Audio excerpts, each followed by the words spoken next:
Ontem na célula, Paulo Henrique disse algo que tocou o meu coração. Paulinho, um filho amado que eu tenho em Cristo Jesus, disse algo importante aos nossos corações. Nós vivemos à procura de frases fortes, bonitas, que podem ser compartilhadas e ensinadas, mas às vezes só fica nisso. É hora de nós pegarmos aquilo que o Senhor tem nos dado e nos esforçar para praticarmos. Não adianta saber da história de John Chen, bonita, eu me comovi com ela, você também. Eu me senti cobrado. Pastor, você contou uma história e me senti muito mal. Beleza, eu também me senti mal, porque eu não faço nada perto de homens como esse. Mas não adianta isso me comover, não adianta isso mexer comigo, mas amanhã eu esquecer. Lembre-se, se as misericórdias do Senhor se renovam a cada manhã, é porque nós precisamos dela. Amanhã, quando você acordar, sinta-se cobrado. Pode ser que você não vá para a Tailândia, entre a Tailândia e a Índia, tomar uma flechada no peito, mas pode ser que essa flechada no peito vai acontecer na sua casa, no seu trabalho, quando você estiver tentando ganhar aquela pessoa para Jesus. Mas não desista. Eu vou dizer de novo, mas não desista. Vou dizer de novo, não pare, continue. Quantas flechadas forem possível nós tomarmos, mais pessoas precisam ter o contato com isso aqui, com o Evangelho de Cristo. Amém. Jesus outrora foi já no final do seu ministério. Aliás, final do seu ministério não, porque o ministério de Jesus, ele não tem início, ele não tem fim. Ele se iniciou quando a terra foi fundada, e ele irá durar até a eternidade, eu creio nisso. Mas vamos dizer assim, num plano cronológico, um dia antes de ser crucificado, Jesus pega os seus amigos, 3 deles, Pedro, João e Tiago. Jesus tinha homens, amigos que tinham intimidade com ele. Aleluia. Jesus tinha 3 pessoas íntimas, mas ele tinha muitas outras pessoas que o cercavam, mas alguns eram íntimos. Você foi chamado para ser íntimo. Não seja como a maioria, seja íntimo. Íntimo. Aleluia. Hoje de manhã foi tremendo, irmão. Sentir a presença do Espírito Santo nos influenciando nas nossas decisões. Sabe o que quer influenciar nas nossas decisões? Jesus pega esses 3 amigos íntimos e vai para o jardim do Getsêmani. Oh meu Deus, que ministração tremenda. E quando ele chega no jardim do Getsêmani, o texto bíblico vai dizer assim. Vou pedir até para você só continuar em espírito, depois eu te passo o esboço, embora não tem nada demais aqui, irmão, só tem os textos mesmo aqui. Vai pegando aqui na tela. E no versículo 37 vai dizer que ele leva consigo Pedro, Tiago e João. Olha só, e ele se entristeceu profundamente. Jesus ficou triste naquele jardim. Imagina a pessoa que você mais ama chorando. Você não se compadeceria com ela? Quando meu filho começa a chorar, minha esposa começa a chorar. Quando eu comecei a chorar devido às minhas enfermidades, meus filhos, quem mais eu amo, começaram a chorar. E Jesus começou a chorar. Mas ele tinha 3 amigos, porque ele esperava que eles chorassem com ele. E ele vai compartilhar isso com eles, dizendo: a minha alma está sofrendo extrema tristeza mortal. Fiquem aqui comigo. Fiquem aqui comigo. Vigiem junto a mim. Amém. Jesus, ele vai levar os seus 3 amigos mais próximos para o seu maior momento de aflição. E é claro que tudo que Jesus ministra na sua vida tem um ensinamento profético. Você já sabe o significado da palavra profético, né? Claro que pode ser proferir palavras positivas ou negativas, mas o profético que eu estou dizendo é aquele com menção ao assunto escatológico. E Jesus ele vai então nos ensinar nesse episódio. Ele vai ministrar ao nosso coração, ao coração dos seus discípulos, com mais propriedade aqueles 3 que estavam ali, apontando que a salvação já estava em pleno andamento, e seria consumado no outro dia. Aleluia, alguém está sentindo a presença? Não pare não, querido. Esse local, irmãos, Jardim do Getsemane, não foi um acidente, uma simples coincidência. Qualquer jardim aí, pega o Getsemane. Tinha um significado. O que era o Getsemane? A palavra Getsemane, Semane, azeite, get, prensa. A palavra Getsemane significa prensa de azeite, prensa de azeitonas. Getsemane era um tipo de um horto numa encosta do Monte das Oliveiras, porque lá tinha muitas olivas, muitos pés de muitas oliveiras, e nessa região se cultivava azeitonas e também extraía das azeitonas o azeite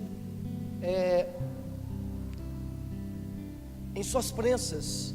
Se você puxar no Google uma prensa na antiguidade para se prensar azeitonas, era uma roda, jogava azeitona e rodava, sabe? Aquela pedra no moinho, e ela extraía por um rego assim, né? O azeite caindo nas vasilhas. É importante falar que o azeite, há uma alegoria, há uma espécie de uma comparação, de um símbolo por detrás do azeite no contexto bíblico, porque o azeite ele também tinha digamos que um papel espiritual no Antigo Testamento. Isso vai ser substituído pelo azeite do Espírito Santo para nós, a gente sabe disso. Mas o azeite ele tinha um valor religioso e também econômico. O azeite extra virgem, aquela primeira leva que eles exprimiam, era o azeite que seria usado no templo, no tabernáculo, no exercício sacerdotal. Lá em Êxodo 30, 25 vai dizer: com tudo isso farás o óleo sagrado para as unções, uma fina mistura de aromas, a obra de arte dos melhores perfumistas, tá? Esse será o óleo santo para as unções. Então esse é o azeite da extrema unção, entendeu? Então aquele azeite, o primeiro, o extra virgem, aquele puro mesmo, era usado para o sacerdócio, era usado para o templo, para as coisas do templo. Amém?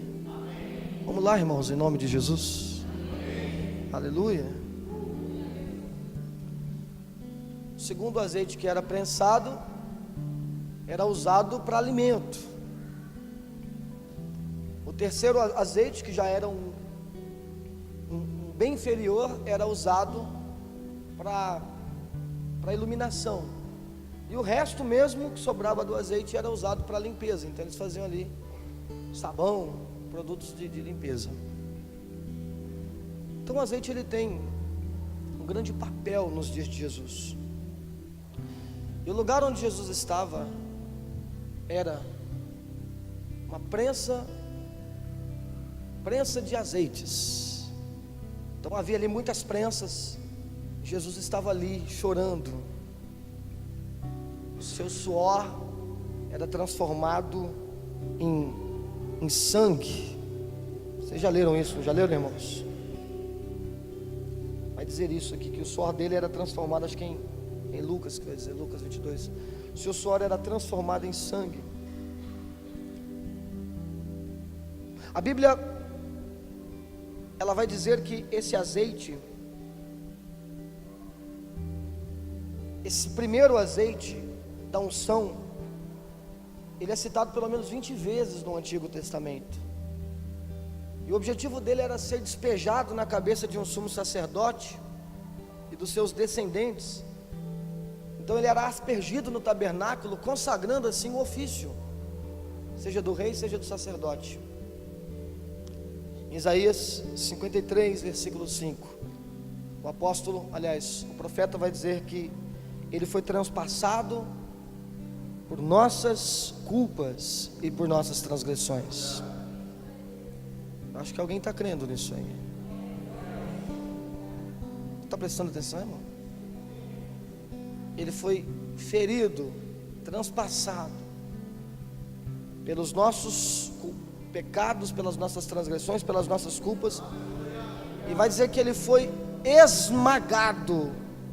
Ele foi esmagado pelas nossas iniquidades, e o castigo que nos traz a paz estava sobre ele, e mediante as suas pisaduras nós fomos sarados. Então isso não é qualquer coisa. Isso não é qualquer coisa.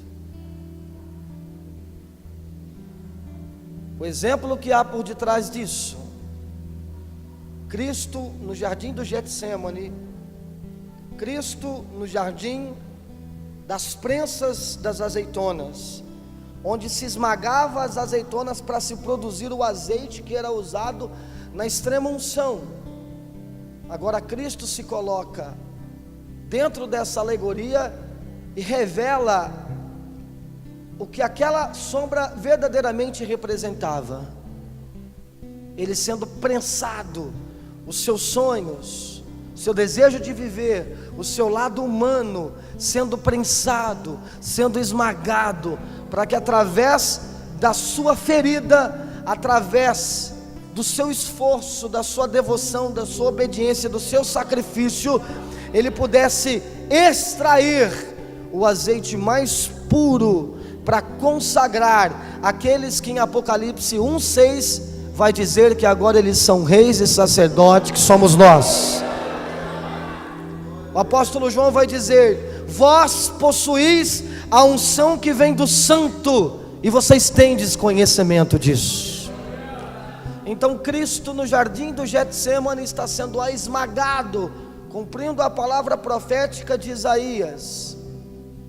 O seu eu está sendo esmagado, para que nós possamos ter o acesso a esta unção.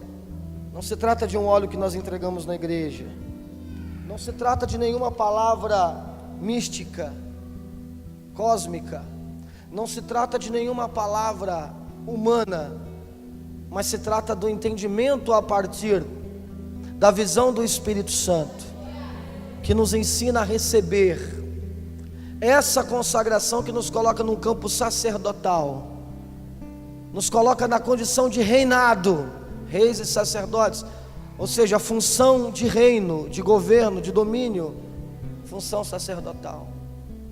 E ele estava sendo esmagado por nós. O apóstolo vai dizer em Hebreus que nós temos um sumo sacerdote, um grande sumo sacerdote que foi capaz de adentrar nos céus, Jesus, o Filho de Deus. Mantenhamos com firmeza a nossa declaração pública de fé. Que coisa maravilhosa, porque quando o povo chegava até o sacerdote, eles entregavam o seu sacrifício, eles entregavam suas ofertas, e o sacerdote entrava no templo e trazia a resposta: olha, suas orações, suas petições foram oferecidas a Deus, suas ofertas. O texto está dizendo que nós temos um sumo sacerdote que foi capaz de entrar no céu. Eu não sei se você está ligado, prestando atenção nisso, se isso não é interessante para você, irmão, mas o que está dizendo é que o nosso intercessor não é alguém como homem, não é alguém como homem, porque o sacerdote, ele entrava no templo e ele voltava com a resposta. Eu sacrifiquei a ovelha que você me deu. Jesus, ele entra no Santo dos Santos, mas ele sai também. Mas ele não sai da mesma maneira que ele entrou, irmãos. Ele sai com o seu corpo glorificado. E isso é interessante porque todo sacerdote, ele só conseguia entrar num templo feito por homens, desde que isso é um evento histórico, desde que Adão saiu do Santo dos Santos, do verdadeiro Santo dos Santos, desde que Adão saiu do céu, ninguém mais entrou no céu. Ninguém mais entrou, pastor, ninguém mais entrou no céu, homem nenhum entrou no céu. Puderam ter uma visão a respeito do céu, esperaram no seio de Abraão, mas não entraram no céu. Jesus foi o primeiro humano depois de Adão a entrar no céu, e por entrar no céu, ele pôde voltar com a resposta que agora vinha dos céus. E essa resposta era através do Espírito Santo, era esse azeite. Eu fui moído, eu derramei o azeite, e agora eu quero consagrar você como sacerdote digno de entrar nesse reinado. Amém? Esse é o nosso sumo sacerdote, pois não temos um sumo sacerdote que não seja capaz de compadecer-se das nossas fraquezas, mas temos um sacerdote supremo, que a nossa semelhança foi tentado, todas as formas, sem cometer nenhum pecado. Portanto, nos acheguemos com toda a confiança ao trono da graça, para que recebamos misericórdia e encontremos o poder que nos socorre no momento da necessidade. Então nós temos um sumo sacerdote que agora se compadece das nossas aflições, e a gente tem a liberdade de chegar a Ele buscando misericórdia. E esse poder que nos socorre nos momentos de nossas necessidades. Repare comigo, em Mateus capítulo 26 a gente tem o texto do Getsemane, onde Jesus foi para um jardim ser esmagado, mas ele não foi sozinho. Ele levou seus melhores amigos. Eu tenho comigo que Jesus estava querendo dizer: quem de vocês estão dispostos a morrer comigo? Ele já tinha feito essa pergunta para Tiago e João: vocês estão dispostos a experimentar do meu cálice, ou seja, a morrer igual eu vou morrer? Pedro quis dizer: não, eu estou disposto a morrer, pode morrer aí que eu morro junto com o Senhor, vou até o fim. Jesus falou: você não sabe o que você está falando. Eu acho que você não está tão disposto assim não. Nós estamos falando do jardim das aflições. Jesus levou os seus amigos para chorarem com Ele, para lamentarem com Ele. E o apóstolo Paulo vai dizer: agora me alegro nos meus sofrimentos por vós, e completo no meu corpo o que resta das aflições de Cristo, em benefício do corpo que é a igreja. Quando você lê esse texto do Paulo, o que ele estava querendo dizer? Eu completo no meu corpo as aflições de Cristo. Obviamente, querido, Paulo não estava querendo dizer que havia alguma falta no sacrifício vicário de Cristo na cruz. A obra expiatória de Jesus Cristo foi suficiente, mas o que ele estava querendo dizer é que ele estava confirmando o seu compromisso em cumprir a sua cota pessoal do sacrifício de Cristo, como um cristão que ele declarava que era. Olhem para mim, a gente tem a mentalidade um pouco errada porque nos ensinaram errado. Jesus sofreu para que eu não sofresse, Jesus morreu para que eu não morresse, Jesus fez tudo para que eu não fizesse nada. Não é bem isso, irmão. Se Jesus sofreu para que você não sofresse, por que todos os heróis da fé sofreram para morrer? Todos eles, uns tiveram a cabeça arrancada, outros foram esfolados, outros foram amarrados na cruz de cabeça para baixo, outros foram amarrados em cruz em forma de X, outros foram apedrejados, outros foram jogados na fornalha, outros foram comidos pelos leões. A verdade é, irmãos, que Jesus ele morreu na cruz, na expectativa, na esperança que nós entendêssemos que o sofrimento faz parte da glorificação, e que nós também poderíamos passar por aquilo que ele passou, mas a esperança é: ele venceu, logo eu também vou vencer. E nós queremos um evangelho que não exija choro, e nós queremos um evangelho que não exija renúncia. Nós queremos um evangelho do qual Jesus está lá sendo esmagado por nós, e nós estamos do outro lado dormindo. Nós queremos um evangelho do qual Jesus fala assim: vamos comigo ali que agora é minha hora de ser moído. Vocês têm fé de ir comigo? Vocês falaram que tinham, vamos lá comigo. E ele vai, enquanto ele está sendo moído, para que o azeite da extrema unção alcance e consagre reis e sacerdotes preparados para o reino vindouro. Mas os seus amigos de círculo íntimo estão dormindo enquanto ele está sendo esmagado, estão dormindo enquanto a pedra, a roda, a prensa está passando sobre ele, e o seu suor se transforma em sangue.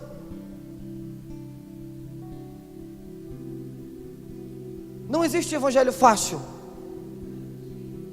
Se alguém tem ensinado o evangelho fácil, então o que esse alguém tem ensinado não é evangelho, porque não existe evangelho fácil. Alguém pode dar um brado em nome de Jesus se você crê nisso? Amém? Essa é a questão. Então, quando Paulo está dizendo: para quê? Eu estou sofrendo muito pela causa do evangelho. Olhe para mim. Se você não está sofrendo para renunciar ao pecado, é porque você não está renunciando a ele. Se você não está sofrendo para fazer a obra de Deus, é porque você não tem feito a obra de Deus, irmão. Se você não tem sofrido para renunciar a algo que é desse mundo, é porque você não tem renunciado. Isso vale para todos nós aqui. Para que o azeite da extrema unção consagre sacerdotes para o reinado, Cristo foi moído, e Ele espera que nós sejamos participantes da sua morte, porque a gente quer ser participante da vida de Cristo, mas nós precisamos ser participantes da morte de Cristo também. Diante do Trono lançou uma música há 15 anos atrás: ainda existe uma cruz para você carregar. Meu Deus, a polêmica está instalada agora no meio cristão, e todo mundo cheio de mimimi. Como assim existe uma cruz? Cristo já carregou a cruz. Pessoas que não entendem o evangelho que Jesus ensinou, pessoas que não leram o que Jesus disse. Não é a mulher que disse, a cantora, foi Jesus que disse: se você quer ser meu discípulo, renuncia a si mesmo, tome a sua cruz e siga-me. Mas as pessoas não estão preparadas para chorarem, para se quebrantarem, para lamentarem, para confessarem os seus pecados. E se não está sendo moído, então não tem azeite. Amém, irmãos? Essa é uma dura realidade que há no nosso meio, mas que precisa ser superada por nós. Precisamos entender que o corpo de Cristo ele está numa constante evolução rumo à sua maturidade. E a maturidade é quando o corpo de Cristo for revestido de glória, assim como Deus é cheio de glória. Nessa metamorfose constante, nós temos cumprido o nosso papel para que o corpo seja um dia pleno. Porque quando o corpo está em evolução, há efeitos práticos no corpo. O corpo reage, ele sente quando ele está evoluindo. Se nós não estamos sentindo, é isso que Paulo está dizendo: os meus sofrimentos completam as feridas de Jesus por vós. Ou seja, o corpo de Cristo está sendo edificado, e eu estou tendo a minha parcela. Ou seja, as feridas de Jesus, Jesus foi moído para que o corpo fosse glorificado, e eu estou tendo a minha participação nesse sofrimento. Paulo não estava querendo assumir papel naquilo que só Jesus podia fazer, que era morrer na cruz. Paulo estava assumindo o papel de ser coadjuvante naquilo que Jesus espera de todo cristão, que é carregar a cruz com Ele. Como Simão Sirineu. Você acha que Simão Sirineu é um outro exemplo, é um outro acidente que está lá simplesmente por estar? Não. Você acha que o ladrão da cruz é só mais um acidente, está lá só por estar? Não, senão Jesus não tinha dito: toma a tua cruz e segue-me. Dois conseguiram fazer isso, Simão Sirineu e o ladrão da cruz conseguiram carregar a cruz, conseguiram ser crucificados. E hoje Ele espera isso de mim e de você. Isso acontece quando a gente começa a renunciar a esse mundo.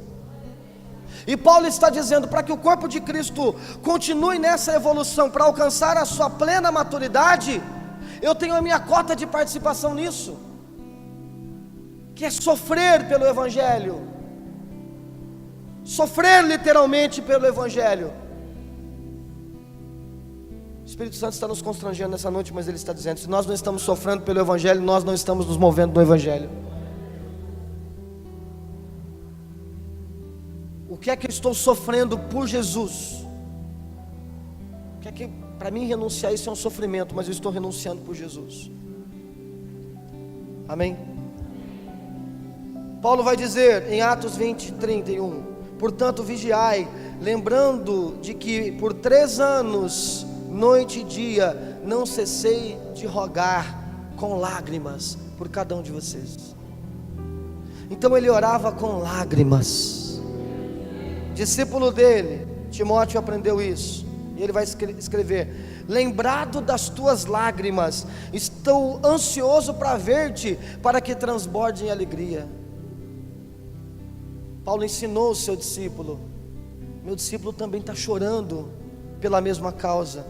Jesus vai dizer: bem-aventurado são aqueles que choram, porque eles serão consolados. O sábio vai escrever em Eclesiastes 7, do 2 ao 4: mais vale um dia em uma casa que há luto, do que uma casa que está cheia de festa, porquanto este é o fim de todo ser humano, e deste modo os vivos terão uma grande oportunidade para refletir. É melhor ir num velório do que ir numa festa, porque no velório todo mundo percebe, todo ser humano morre assim, ele pode refletir. Mais vale um momento de tristeza do que dias de riso, porque é o rosto circunspecto que produzirá um coração compreensivo. É o rosto em lágrimas, é o rosto em preocupação, é o rosto em tristeza. Portanto, o coração dos sábios está na casa onde há luto, mas o coração dos insensatos nos banquetes, em lugares de muito riso. Não que nós não devamos fazer festa, porque viver com Jesus é uma imensa festa. Mas a pergunta que Jesus faz para nós nesta noite é essa: nós temos demonstrado quebrantamento, irmão? Você chora o dia inteiro, irmão, porque você perde o namorado, você perdeu o emprego, né? Quanto você perdeu mesmo no negócio lá? 50 mil, aí você fica lamentando. A gente perde Jesus e não chora. A gente perde nossa comunhão e não chora por aquilo. A gente perde a nossa intimidade e a gente não chora. A gente mente e nem chora. Você olha para uma mulher que não é tua, cobiça ela e nem chora. Para um homem que não é teu, cobiça ele e nem chora. Um dinheiro que não é teu, cobiça aquilo e nem chora. Ninguém sabe que você é fofoqueiro, mas dentro de você tem um sentimento de inveja, de mágoa contra alguém e nem chora. Se nós queremos experimentar essa unção que nos consagra ao reinado, nós precisamos tomar parte nas feridas de Jesus. E tomar parte nas feridas de Jesus, ser batizado na morte de Jesus, é ter consciência, irmãos, que Ele foi moído para que o azeite extra virgem, o azeite da consagração do Santo dos Santos, pudessem consagrar agora uma nova classe de sacerdotes, não aqueles que entrariam mais no templo feito por homens, mas aqueles que seguiriam o vivo caminho de Jesus, o acesso deixado por Jesus. Ou seja, então agora outros humanos vão entrar de novo na eternidade, mas precisam do azeite que os consagram, e eles estão buscando esse azeite. Estão renunciando tudo para ir buscar esse azeite, ou estão como as virgens, dormindo com as suas lâmpadas apagadas? A vida tem nos levado ao jardim das aflições, para que a gente reflita enquanto nós estamos lá, para que a gente chore por arrependimento, para que a gente chore por perdão, para que a gente chore por quebrantamento, não para que a gente durma como aqueles homens. Não basta estar no jardim das aflições, é preciso estar acordado e vigiar junto com Jesus, chorar junto com Jesus, se quebrantar junto com Ele, aprender com Ele. Amém, queridos? Muitos de nós aqui, irmãos, temos experiências que poderiam ser, digamos que de muita valia em nossas vidas. Não basta apenas você ter uma experiência ruim, querido, porque de repente você teve na porta do inferno, você teve a experiência do que é morrer e ir por toda a eternidade viver, irmãos, longe de Jesus. Você teve a experiência do que é possivelmente passar por isso. Não basta apenas passar, é necessário acordar e ser moído, buscar azeite.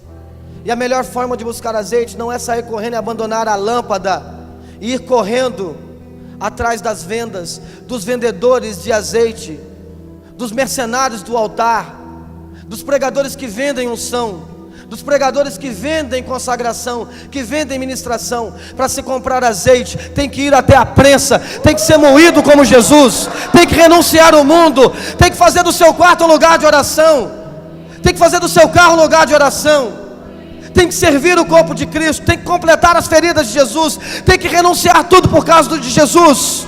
Aleluia! Não se faz isso de forma subjetiva, não se faz isso de forma virtual, se faz no corpo, abrindo mão de tudo por Jesus. Aleluia! É hora de nós chorarmos, é hora de nós lamentarmos. E Jesus estava chorando, porque ele seria moído. Amém? Mas ele não arredou o pé do seu propósito, e ele foi. Mesmo o livro lá de Hebreus vai dizer, extrema obediência. Ele aprendeu com perfeição isso. Ele aprendeu a superar suas aflições pela extrema obediência que ele tinha. Amém? Quando nós falamos de choro, isso me faz lembrar Maria Madalena. Em João capítulo 20, o apóstolo João ele vai escrever que Maria Madalena, no terceiro dia, quando Jesus tinha morrido, tinha passado o sábado, no terceiro dia, no domingo de Páscoa, ela foi até o sepulcro, chorando, em lágrimas, e as lágrimas estavam em voltas dos seus olhos, e ela chorando, e quando ela vai no sepulcro, o corpo de Jesus não estava lá. Essa mulher chorou porque o corpo de Jesus não estava lá. Se você não fizer parte do corpo, chore. As lágrimas nos faz procurar o corpo de Cristo. As lágrimas nos faz querer o corpo de Cristo. É isso. Completar as feridas é fazer parte do corpo. Eu faço parte do corpo de Cristo. E ela está chorando porque ela quer o corpo de Cristo. De repente chega um homem do lado dela, é Jesus glorificado, mas ela não entendeu. Por que ela não entendeu? Porque ela achou que era um jardineiro, porque as suas lágrimas embaçavam os seus olhos. Os dilemas que nós enfrentamos, os problemas que nós temos, problema com o filho, problema com o marido, problema com a esposa, problema financeiro, problema em tudo quanto é lugar, problema de saúde, nos faz chorar, embaçam as nossas vistas a ponto que a gente não possa ver Jesus. Mas Jesus estava do lado dela, Ele estava acompanhando o choro dela. Jesus não quer que você chore, porque Ele é aquele tipo de pai que fala, chora moleque, eu quero te ver chorando. Jesus ele quer que você chore para que você participe do mesmo sofrimento dele, do mesmo desejo dele, do mesmo sentimento dele. Ele está chorando, e quando você chora com ele, você está se alinhando ao desejo dele. E lá estava Jesus, do lado dela, e ela chorando, não reconhecendo que era Jesus, até que Jesus disse, Mariam, que em aramaico significa Maria. E ela disse, ninguém nunca me chamou desse nome, só Jesus me chamava desse nome. O nome disso é intimidade. Você pode estar chorando, a tua vida pode estar passando pelo vale da sombra da morte, você pode estar passando pelo pior momento da tua vida e só caem lágrimas embaçando a sua visão. Mas se você desenvolver intimidade com Jesus, você vai perceber que mesmo chorando Ele está ao seu lado. Esse é o jardim das aflições que nos alinha ao desejo de Deus. E quando ela fala, peraí, só Jesus me chamava pelo meu nome aramaico, então ela vai dizer Rabone, que significa meu mestre. Ela reconheceu que era Jesus, não porque a sua visão permitia, mas pela intimidade que ela tinha com Ele. Não pense você que ser cristão é estar livre do choro, pelo contrário, mas é no choro encontrar Jesus. É no momento das lágrimas ter intimidade com aquele que está chorando com a gente. Aleluia! Ele está contigo no jardim das aflições. Ele te levou no jardim das aflições, porque Ele quer te conhecer. Ele quer te alinhar ao corpo dele. Aleluia. Isso nos faz lembrar da única outra ocasião que esta palavra Rabone é citada na Bíblia, que é lá em Marcos capítulo 10, versículo 51, onde tinha um cego chamado Bartimeu, gritando. E Jesus falou: o que você quer? E ele disse: Rabone, eu quero ver. A intimidade que você desenvolve com Jesus vai tocar nos seus olhos e enxugar todas as lágrimas, e te fazer enxergar Cristo. E eu não poderia terminar essa ministração sem antes falar do que diz em Salmo 126, que diz que os que semeiam com lágrimas colherão com alegria. Aqueles que passam pelo jardim do Getsemane, um dia vai entrar no verdadeiro jardim e comer do fruto da árvore da vida, porque ele está consagrado para isso. O jardim das aflições, o jardim do Getsemane, é o prelúdio, é a preparação para você entrar no Éden. Por que você está embargando o teu coração quando Jesus está dizendo: chora, se quebranta? Deus não rejeitará um coração quebrantado e contrito. Confesse os seus pecados. De repente você não tem ninguém, então se você só tem Jesus, então você não precisa de mais nada. Eu estou nesse jardim, mas eu não tenho ninguém, só está Jesus comigo, então você já tem tudo. Se derrama perante Ele. Abaixa um pouquinho a luz, pastor ministro Júnior, em nome de Jesus. Ora nesta hora. De repente você tem chorado pouco, de repente você tem lamentado um pouco, mas Ele está dizendo agora: eu conheço as suas lágrimas. Irmãos, eu não poderia terminar essa ministração sem citar esse texto aqui de Salmos, que diz assim, ó: só você sabe como eu estou aflito. Você toma nota de todas as minhas lágrimas. As minhas lágrimas estão escritas no seu livro. Ele está ouvindo a tua oração. Não fique em silêncio.